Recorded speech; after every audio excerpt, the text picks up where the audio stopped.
No 100º dia de conflito, algo grave aconteceu. Israel sofre ataques dentro do seu território. Algo que não acontecia desde o dia 14 de novembro. Vamos ver isso e muito mais, com maestria, nesse vídeo de hoje. Para quem de ano em ano tem que trocar de tênis ou bota e ainda sofre com algo totalmente desconfortável, bem, esse com certeza não é um problema que o Sérgio está passando, e centenas de outras pessoas também não. Com uma tecnologia magnífica que permite um calçado impermeável e respirável, a bota Snake Frame Light é a ideal para uso urbano, tático e trilhas. Ela também possui um sistema que garante a proteção contra qualquer objeto perfurante, seja pregos, vidros, espinhos e por aí vai. E pensando em conforto, a bota Snake possui 3 camadas responsáveis pela estruturação: acolchoamento e microclima. A junção das camadas garantem o conforto de um tênis. Por isso é tão comum vermos os clientes tão satisfeitos com o conforto e a proteção, e botas durando mais de 4 anos, mesmo com uso intenso para o trabalho, como é o meu caso. E fazendo a compra pelo link aqui da descrição, você garante todos esses benefícios e o produto vai chegar até você em pouquíssimos dias. Os 100 dias. Nos últimos 3 meses estamos vendo um combate sem precedentes, onde o ataque inicial do grupo Hamas contra Israel acabou abatendo mais de 1.200 civis, e outros 250 foram sequestrados. E até os dias atuais, os militares conseguiram resgatar apenas metade dos sequestrados pelo grupo extremista. Os conflitos estão sendo intensos nesse período, já que os israelitas recebem centenas de ataques aéreos todos os dias. Porém, por conta de sua defesa, onde utilizam seus mísseis para proteger os cidadãos, abatendo os projéteis inimigos ainda no ar, eles estão tendo um alto custo, o que causou um choque na economia local. O país possui um comércio focado em tecnologias e turismo, e por conta do tempo que vem ocorrendo os conflitos, o PIB do país vem despencando cada dia mais. Isso pois uma das fontes principais do país parou de uma hora para outra, fazendo os gastos com o lazer despencar mais de 70%, já que não temos a entrada frequente de turistas no país. Outro ponto que influenciou para essa queda foram as startups de tecnologia.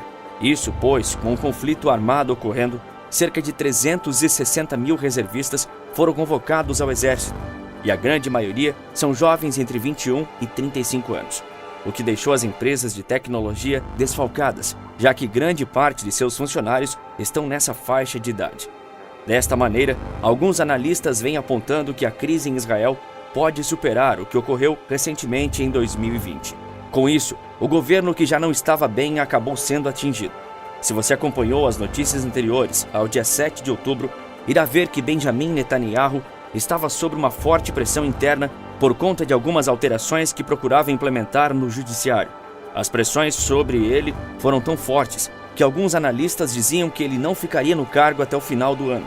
Porém, com o ataque do grupo extremista, Netanyahu conseguiu se manter na política por mais um tempo, pois um governo emergencial foi instaurado. Dessa maneira, o político já não estava sendo bem visto pela população, e na manifestação que ocorreu neste domingo por questão do 100º dia após o incidente, a população se revoltou contra os políticos, levantando questionamentos sobre a eficiência das incursões que até o momento não conseguiram resgatar todos os civis sequestrados. Além disso, o presidente Isaac Herzog foi vaiado durante seu discurso em um evento que procurava chamar a atenção de outros governos para os civis detidos pelo Hamas. O comício teve a duração de 24 horas, tendo discurso de figuras internacionais, reféns libertados e familiares dos 136 reféns que ainda estão detidos em Gaza. As proporções da insatisfação israelense foram tão grandes que até mesmo na Europa as ruas ficaram inundadas de pessoas pedindo "traga-os para casa". Diante disso, Herzog discursou dizendo: 100 dias de isolamento, 100 dias em que reféns, bebês, crianças, idosos, mulheres e homens, feridos e doentes, estão sendo detidos por extremistas desprezíveis. Eles são detidos com crueldade, no escuro, nos túneis e em sofrimento. Segundo a mídia hebraica, pelo menos 300 mil pessoas participaram da manifestação e demonstraram sua insatisfação com a demora para recuperar os civis detidos e para o cessar-fogo, já que muitos israelenses não podem voltar para casa por possíveis ataques nas áreas. Alguns países se posicionaram para ajudar a nação. Entre eles temos os Estados Unidos, que atacaram novamente os Houthis, buscando alvos de radares que eram utilizados para atacar embarcações mercantes que passavam pelo Mar Vermelho, muitas dessas sendo embarcações que iriam levar ajudas para Israel e para a faixa de Gaza. Porém, segundo o governo americano, a represária contra os extremistas não seria um ataque em apoio aos israelitas, e sim uma resposta às barreiras colocadas perante um livre comércio e marinheiros civis. Além disso, após a manifestação em Israel, onde a população pedia a volta dos civis mantidos como reféns, Antony Blinken, o secretário de Estado dos Estados Unidos, juntamente com Biden, se posicionaram. Eles disseram que não irão descansar até todos os reféns que estão sendo mantidos ao sul de Israel retornem para seus lares. Biden ainda completou dizendo que dentre os reféns existem 6 americanos. Ainda falando sobre os norte-americanos, na quinta-feira foi enviado um diplomata para procurar resolver os conflitos no Oriente Médio. Amos Hochstein, após conversar tanto com os governantes israelenses quanto libaneses, disse que ambos os lados preferem um acordo diplomático. Em uma entrevista, Hochstein disse que precisam encontrar uma solução diplomática que permita ao povo libanês regressar para as residências ao sul do Líbano e que o povo de Israel também necessita retornar para suas casas na fronteira norte. Porém, um ataque reivindicado por Nasrallah acabou com as esperanças que os americanos tinham de restaurar a paz com diplomacia. Um ataque brutal. Os conflitos entre Israel e Hezbollah acabaram se intensificando nos últimos dias, após os militares terem desmantelado o grupo do Hamas, que atuava em Gaza.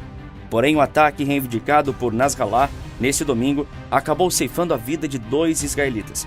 Não tínhamos baixas de civis na fronteira norte desde 13 de novembro, quando um homem acabou sendo vítima enquanto consertava a rede de conexões e linhas de energia, que haviam sido danificadas durante conflitos anteriores.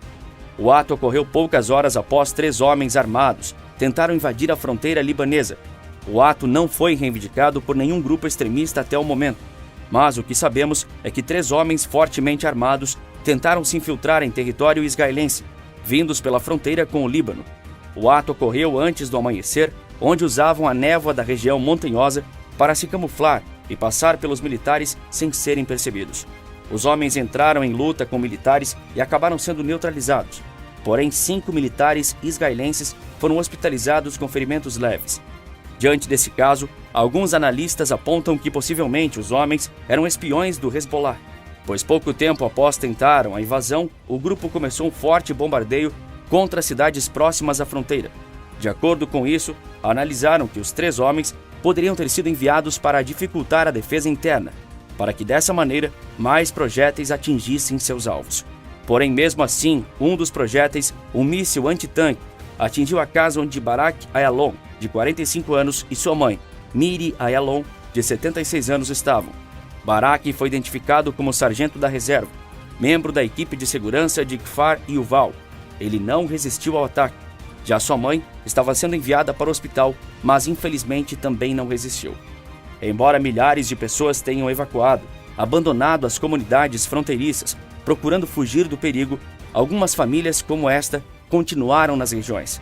Além deste ataque, o Hezbollah assumiu responsabilidade por atos em toda a região norte, até mesmo um ataque com atiradores furtivos em Metula. Porém, não tivemos mais vítimas no país. Em uma declaração, o líder do grupo, além de assumir a responsabilidade, elogiou o ataque, dizendo que não saiu como previsto, já que, segundo ele, os alvos seriam as tropas militares. O fato aumentou muito as tensões entre os países, tornando ainda mais próximo a uma possível incursão relativamente forte sobre o Líbano, assim como está sendo feito em Gaza. De frente com tal ato, os militares buscaram dar uma resposta e afirmaram ter realizado ataques aéreos contra alvos do grupo extremista, atingindo um centro de comando, um alvo militar e outras infraestruturas pertencentes ao grupo. Vale ressaltar que houve uma ligeira intensificação dos combates após a neutralização do comandante sênior do Hezbollah, Wissam Tawil, que era uma figura importante para o grupo.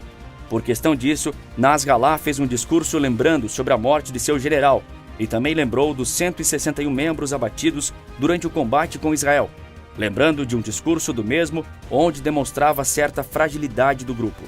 Infelizmente, o combate fronteiriço fez 25 civis como vítimas, porém esse número não foi recordado pelo extremista, que mostrou certo empoderamento falando apenas de seu grupo e saudando o conflito como uma oportunidade histórica e dizendo que ajudaria o Líbano a recuperar o controle das fronteiras disputadas. Os combates estão longe de acabar. Porém, o ministro da Defesa, Yoav Gallant, disse em uma entrevista recente que Jerusalém prefere um caminho diplomático, mas alertou que estão próximos do ponto onde a ampulheta irá virar, mostrando que, apesar de procurarem a diplomacia, poderão abandonar isso e partir para um combate frente a frente. Agora bem, você sabia que pessoas preguiçosas monetizam mais rápido seu canal no YouTube? Eu me chamo José e explico o porquê disso no primeiro link aqui na descrição. E você que assiste ao Maestria, sabe que o nosso público é qualificado. Por isso, eu tenho certeza de que você tem uma opinião formada em relação ao conflito que vem ocorrendo em Israel. É por isso que eu faço questão de ler cada comentário. Então deixe aqui embaixo o que você acha sobre o que falamos nesse vídeo e, se possível, coloque o seu ponto de vista de como esses combates vão afetar o mundo. E você sabia que os Estados Unidos atacaram um aliado do Irã e que eles garantiram uma resposta a tal ato? É o que vou te contar no vídeo que está aparecendo na sua tela. É só clicar que eu te vejo lá do outro lado em alguns segundos. Por esse vídeo é isso. Te vejo na próxima batalha.